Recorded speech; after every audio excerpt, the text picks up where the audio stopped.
Starts right now.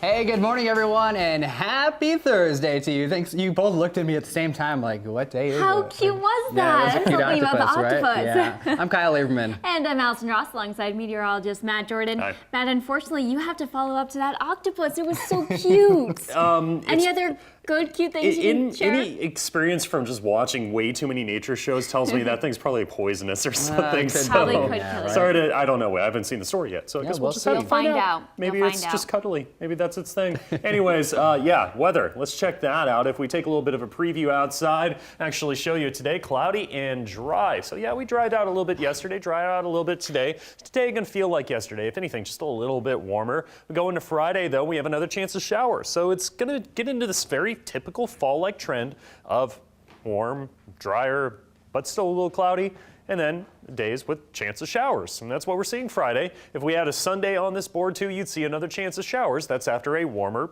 partly sunny Saturday. So that's the trend. On again, off again showers essentially, but our best chance for showers, that's probably towards Sunday. And I'm actually really excited for that because it could be one of those fire season ending rain events, something we've been waiting for a while now. Temperatures right now, 20s, 30s, 40s, and a couple 50s out on the coast, with 40 for Crater Lake. Your visibility right now, 1.75 miles for Crescent City, but that's about the only place really seeing any fog. I could see some fog along 189 for Grants Pass, for example, and then Montague and Wairika dealing with that as well. Back to you.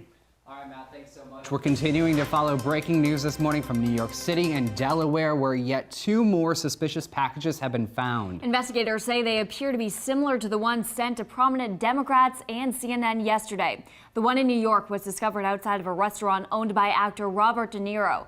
This one in Delaware was discovered at a post office. Luckily, none of the packages so far have detonated, but the FBI is warning more suspicious packages could have been mailed out.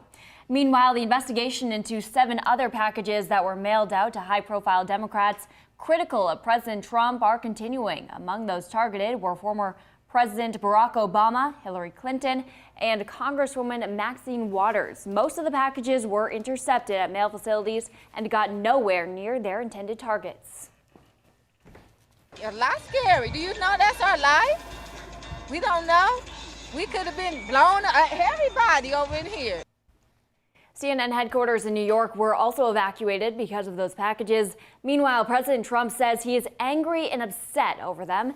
And despite his words in the past, he said that political violence has no place in this country. 6:03 new this morning, the Oregon Department of Education has released its annual public school report card after announcing it would not be released until after next month's election. That report initially became a political issue. Colt Gill, the head of the State Department of Education, was appointed by Governor Brown. New Bueller, Brown's Republican challenger in the election, has repeatedly criticized her for not doing enough to help schools and criticized the delay as a way to cover something up. Gill insists the decision was not political and getting the report card out before the election was a lofty goal anyway. Now, much of the information on those reports was already available, but the profiles include absentee rates, which are new. In fact, new this morning, Oregon ranks number 5 on a list of states with the worst school attendance problems nationwide. That's according to Education Week. And just this week, the Oregon Department of Education has announced plans for a $7 million effort to combat chronic absenteeism, which is when a student misses more than 14 to 18 days of school a year. You can find a link to view your child's school report card on our website, KOBI5.com. Just click on the Sunrise tab. And now to a follow-up this morning. Representative Peter DeFazio was responding after ballots in Coos County were mailed out showing DeFazio's name in smaller print than the other candidates. DeFazio is the incumbent representative for Oregon's 4th District. Once the mistake was found, Coos County commissioners agreed to send out a notification letter for over 40,000 voters. But his campaign manager says the letters are a waste of taxpayer dollars, as many will not reach voters until after 2 weeks of voting has already passed. Well, the cost of cigarettes and your favorite bottle of beer may be going up, at least if the Oregon Health Authority gets away with it. The OHA is proposing a new tax to tobacco and alcohol. All wine, beer, and cider would be taxed 10%. Cigarettes would be taxed an additional $2. The state is hoping it'll raise an estimated $800 million to help fund Medicaid. The tax is still just in the proposal stages and has not made it to lawmakers. Looking ahead this morning, the Siskiyou County Sheriff's Office is still working to build a better relationship with the Hmong American community. Sheriff John Lopez says he plans to hold a town hall meeting at the Montague Community Center tonight. This comes just months after the first town hall meeting in May. The meetings are being held to bring a better understanding between the two sides after educating each other on cultures, customs, and laws. Tonight's event begins at 6 o'clock and is expected to last about 2 hours. 6:05, we have some good news when it comes to the fire danger level. The Oregon Department of Forestry has reduced the fire danger level to low. ODF made that decision with the latest forecast predicting more cool temperatures, rain, and high relative humidity.